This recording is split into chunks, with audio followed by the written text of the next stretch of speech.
اس میں کوئی شک نہیں، لیکن جہاں تک دنیا کے سامنے باتوں کا تعلق ہے وہ کچھ اور کہا کرتے تھے۔ جہاں تک انگریزی حکومت کو اپنے عقائد سے آگاہ کرنے کا تعلق ہے، ان کی زبان بالکل مختلف تھی، ان کے عقائد بالکل کچھ اور نظر آتے ہیں۔ مولوی محمد حسین صاحب بٹالوی جو سب سے بڑے دشمن حضرت مسیح موعود علیہ السلام کے اور جہاد کے معاملے میں معترض، آپ لکھتے ہیں اشاعت السنہ جلد 9 صفحہ 10 پر ہے درج ہے، مفسدہ 1857 میں جو مسلمان شریک ہوئے تھے وہ سخت گناہگار اور بحکم قرآن و حدیث وہ مفسد و باغی بد کردار تھے۔ پھر فرماتے ہیں اس گورنمنٹ سے لڑنا یا ان سے لڑنے والوں کی خواہ ان کے بھائی مسلمان کیوں نہ ہوں، کسی نوع سے مدد کرنا صریح غدر اور حرام ہے۔ اشاعت السنہ جلد 9 صفحہ 10۔ پھر اپنی کتاب الاقتصاد فی مسائل جہاد کے صفحہ 16 پر رقم تراز ہیں، ان دلائل سے صاف ثابت ہوتا ہے کہ ملک ہندوستان باوجودی کے عیسائی سلطنت کے قبضے میں ہے، دارالاسلام ہے، اس پر کسی بادشاہ کو عرب کا ہو خواہ عجم کا، مہدی سودانی ہو یا حضرت سلطان شاہ ایرانی، خواہ امیر خراسان ہو، مذہبی لڑائی و چڑھائی کرنا ہرگز جائز نہیں۔ ملک کے اندر جو بستے ہیں ان پر تو فرض ہے ہی بادشاہ وقت کی اطاعت کرنا، جو اسٹیبلشڈ حکومت ہے اس کی بات ماننا، لیکن یہ فتویٰ باہر بھی دے رہے ہیں کہ تم جو انگریزی حکومت سے باہر بس رہے ہو، تم بھی اگر لڑو گے تو یہ تمہارے لیے بھی حرام ہے۔ پھر فرماتے ہیں اہل اسلام کو ہندوستان کے لیے گورنمنٹ انگریزی کی مخالفت و بغاوت حرام ہے۔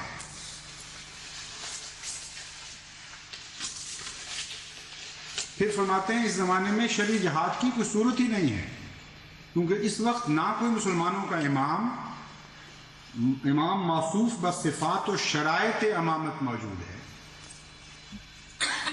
آج کہاں سے پیدا ہو گیا یہ امام؟ کیا اس امام کے پیدا کرنے کے لیے فوجی حکومت درکار ہوا کرتی؟ کب مذہب کی دنیا میں خدا تعالیٰ نے فوجی حکومتوں کے ذریعے امام قائم کروائے تھے؟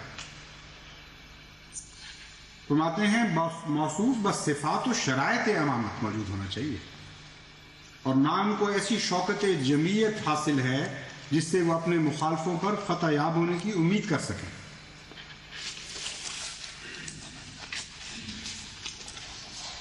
سر سید احمد خان صاحب فرماتے ہیں 1857 کے غدر میں جو لوگ شریک ہوئے ان کے متعلق فرمایا کہ وہ ان لوگوں نے حرام زدگی کی اور کوئی بھی ان کا اسلام سے تعلق نہیں۔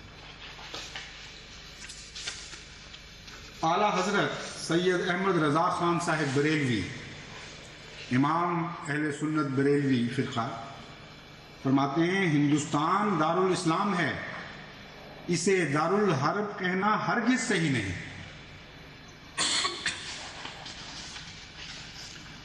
حضرت سید احمد صاحب بریلوی شہید، جن کے متعلق کہتے ہیں کہ انہوں نے جہاد کیا اور جہاد کے لیے وہ افغانستان کی طرف روانہ ہوئے اور سکھوں سے بھی لڑائی کی، وہ ایک دل ضرور تھا، وہ مقدس دل جس کے دل میں غیرت تھی مسلمانوں کی۔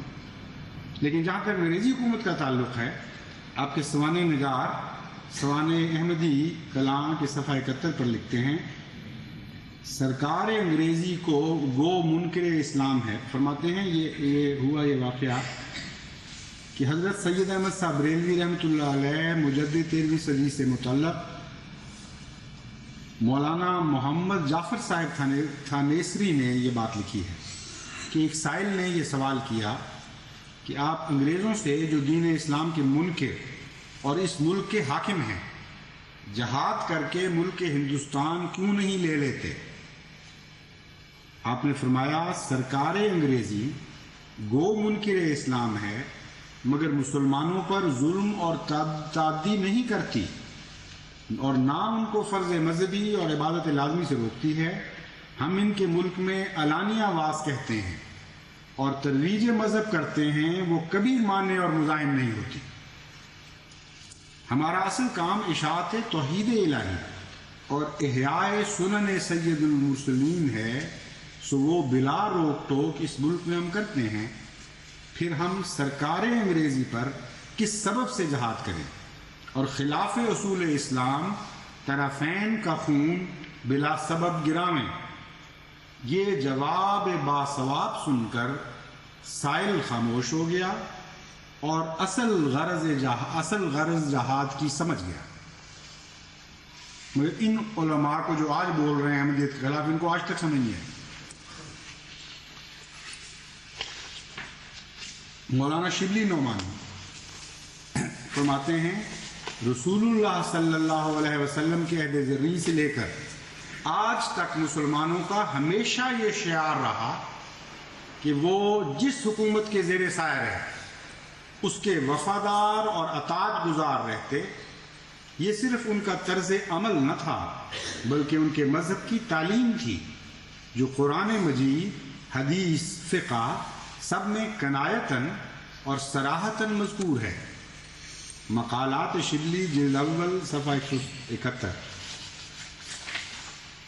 خواجہ حسن نظامی صاحب فرماتے ہیں جہاد کا مسئلہ ہمارے ہاں بچے بچے کو معلوم ہے۔ جب تک انگریزی حکومت تھی اس وقت بچے بچے کو وہی مسئلہ معلوم تھا جو حضرت مسیح موعود علیہ السلام فرمایا کرتے تھے۔ جس دن وہ حکومت گئی اس دن سے سارا مسئلہ ہی بدل گیا ہے۔ ہر بچے کو کچھ اور بتایا جا رہا ہے کہ ہمارے ماں باپ یہ کہا کرتے تھے۔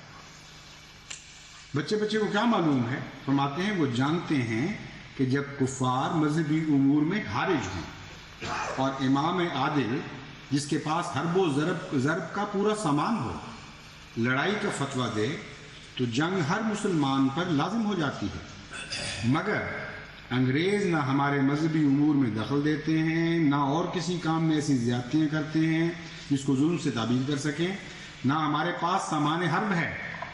ایسی صورت میں ہم ہرگز کسی کا کہنا نہ مانیں گے اور اپنی جانوں کو ہلاکت میں نہ ڈالیں گے۔ رسالہ شیخ سنوسی صفحہ 17، مؤلفہ خواجہ حسن نظامی۔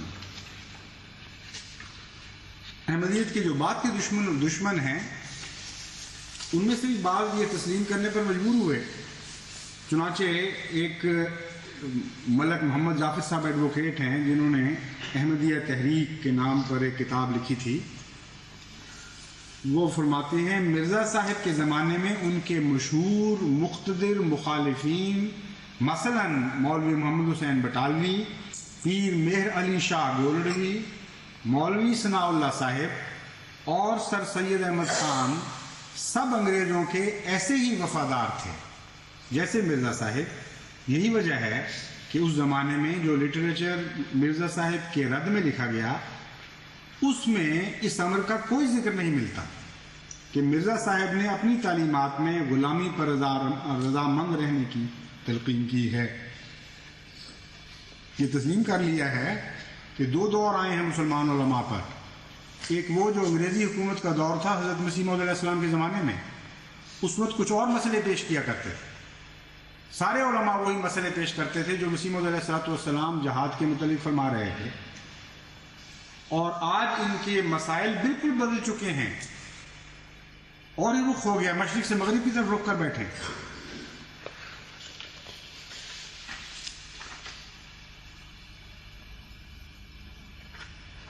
حوالے تو بے حد ہیں لیکن میں اب اس پہ ختم کرتا ہوں بعض تازہ حوالوں پر۔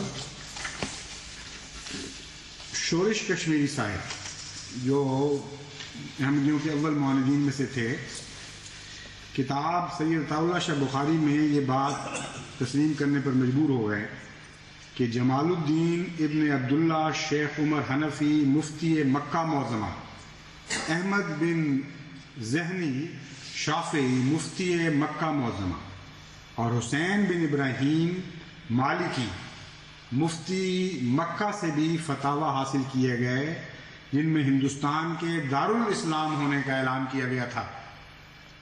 تو کون سی بات باقی رہ گئی ہے؟ کہاں کے مولوی بولیں گے؟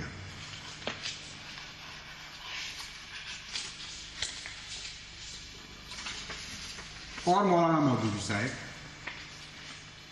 جنہوں نے حقیقت جہاد لکھی، جنہوں نے اور کتب میں بھی اپنے جہاد کے متعلق ایسی تعلیم دی جس کا کوئی مسلمان ہوش و حواس والا مسلمان تو تصور بھی نہیں کر سکتا کہ حضرت صلی اللہ علیہ وآلہ وسلم کے جہاد کے متعلق ایسے ظالمانہ خیالات کا اظہار ہو سکتا ہے۔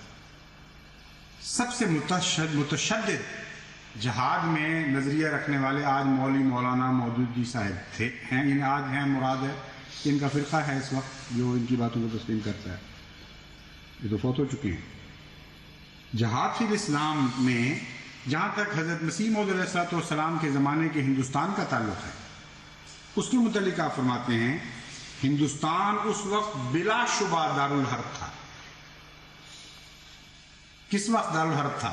دارالاسلام نہیں کہہ رہے، جب انگریزی حکومت یہاں اسلامی سلطنت کو مٹانے کی کوشش کر رہی تھی۔ بین یہی جماعت احمدیہ کی تعلیم ہے کہ پہلے جب غیر حملہ کرتا ہے تم اس سے لڑو، اپنی عزتوں کی حفاظت کرو، اپنے مال کی حفاظت کرو، اپنے وطن کی حفاظت کرو، اپنے دین کی حفاظت کرو، اور ایک ایک بچہ بھی کٹ کے مر جائے تم نے نہیں ہتھیار چھوڑ ڈالنا۔ اس وقت دارالحرب ہوتا ہے، اس وقت ہر قسم کا دفاع جہاد اسلام کہلا سکتا ہے۔ چنانچہ مولانا مودودی فرماتے ہیں، یہی بات کہتے ہیں، اس وقت مسلمانوں کا فرض تھا کہ یا تو اسلامی سلطنت کی حفاظت میں جانیں لڑاتے یا اس میں ناکام ہونے کے بعد یہاں سے ہجرت کر جاتے۔ لیکن جب وہ مغلوب ہو گئے، انگریزی حکومت قائم ہو چکی اور مسلمانوں نے اپنے پرسنل لاء پر عمل کرنے کی آزادی کے ساتھ یہاں رہنا قبول کر لیا، تو اب یہ ملک دارالحرب نہیں رہا۔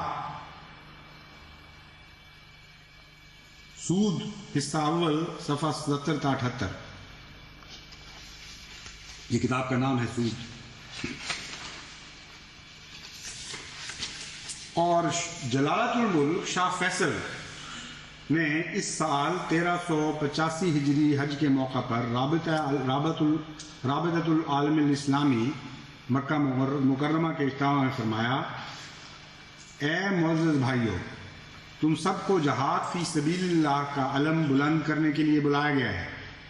جہاد صرف بندوق اٹھانے یا تلوار لہرانے کا نام نہیں، بلکہ جہاد تو اللہ کی کتاب اور رسول مقبول کی سنت کی طرف دعوت دینے، ان پر عمل پیرا ہونے اور ہر قسم کی مشکلات، وقتوں اور دقتوں اور تکالیف کے باوجود استقلال سے اس پر قائم رہنے کا نام ہے۔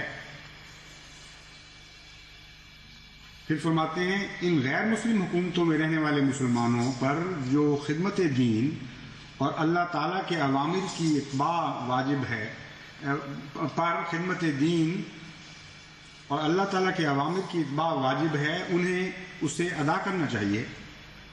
ہم ان بھائیوں کو ہرگز یہ نہیں کہتے کہ اپنی حکومتوں کے نظام کے خلاف کھڑے ہو جائیں اور بغاوت کریں۔ ہاں، انہیں باہمی طور پر اپنے عقائد اور نیتوں کی حد تک اللہ تعالیٰ کی کتاب اور سنت نبوی کو حکم ٹھہرانا چاہیے۔ جو حکومتیں انہیں امن دیتی ہیں، انہیں ان سے صلح سے رہنا چاہیے۔ وہ اپنے ممالک میں نظام کو توڑنے والے یا تخریبی عنصر ہرگز نہ بنیں۔ القرا مکہ معظمہ 24 اپریل 1965